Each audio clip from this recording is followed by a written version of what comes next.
Hello everyone, welcome to this presentation. My name is Cian Connolly. This presentation will be on the topic of supply and demand. This will just be a brief introduction to supply and demand and is what you can expect to see as we further study this topic. Learning outcomes. So the first one is rationale. Why is supply and demand important and why is it important that we study this topic? Overview.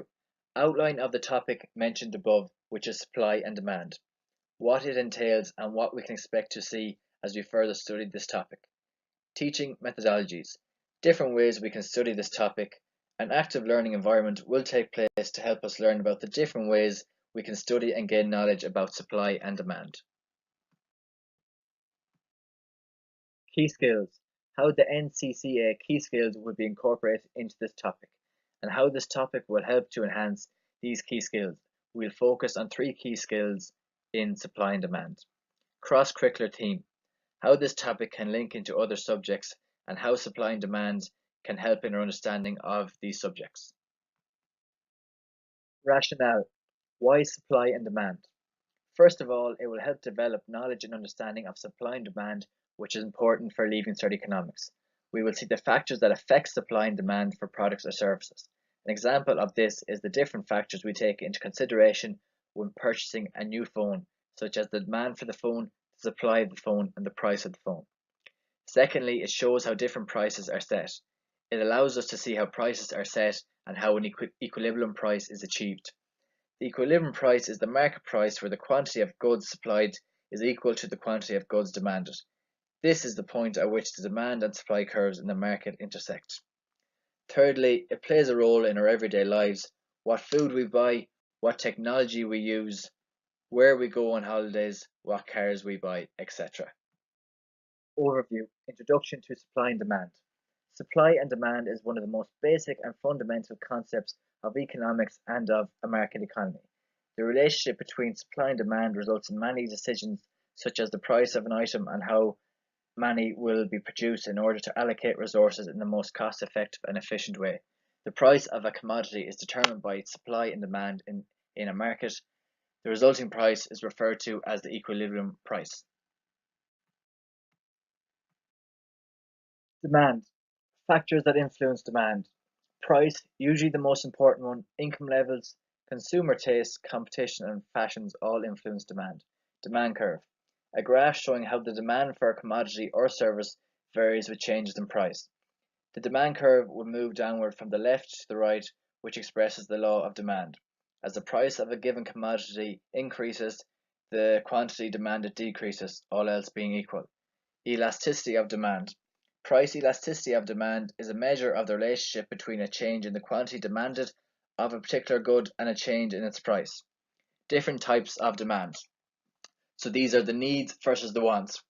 So needs are stuff such as food and water, which we need to live, whereas wants are stuff such as iPhones, iPads, PlayStations, Xboxes, laptops, which are wants. We don't exactly need these.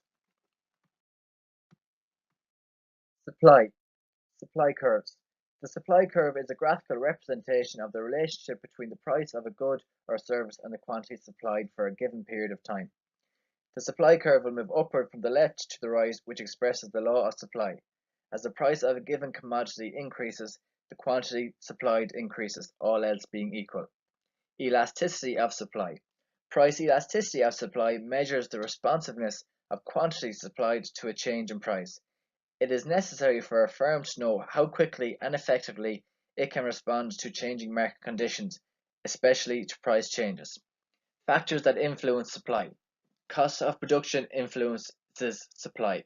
The price of technology for labour, the price of labour, the price of goods to produce different goods and services all influence supply.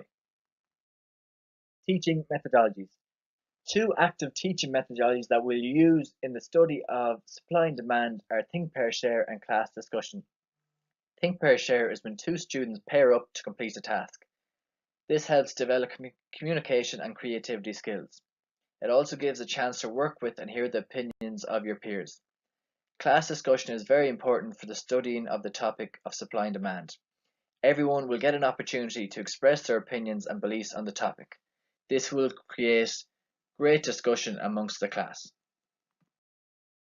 three key skills we will focus on in the study of supply and demand are communicating, critical and creative thinking, and working with others. The first one, communicating. This will help you to appreciate how central communication is to human relationships. It also incorporates competence and confidence in literacy. Critical and creative thinking. This key skill will assist you in being aware of different forms and patterns of thinking so that you become more skilled in higher order questioning and problem solving. And finally, working with others.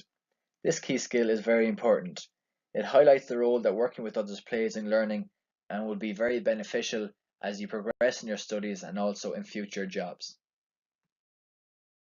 Cross-curricular themes. Studying supply and demand will be of great benefit to those of you that study business and geography. It will also help develop literacy and numeracy skills. So the first one there, business.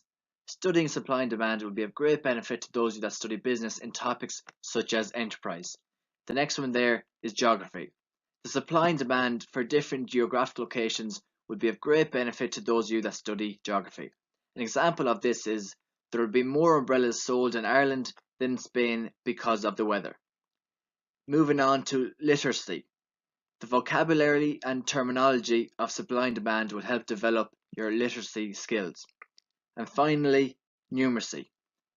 Calculations in supply and demand will help everyone with their numeracy skills. Learning outcomes. So what have we learned today? Rationale. Why is supply and demand important and why is it important that we study this? Overview. This was just a brief introduction to the topic mentioned above, which was supply and demand. Teaching methodologies. So we focused on two teaching methodologies that we'll use to help us gain knowledge and study the topic supply and demand. Key skills. How the NCCA key skills will be incorporated into this topic. We focused on three key skills, which were communicating, critical and creative thinking, and working with others. And finally, cross-curricular theme. How this topic can link into other subjects and how this topic can help in our understanding of other subjects. So that completes the presentation on supply and demand. I would like to thank you all for listening and hope that all of you enjoyed the presentation.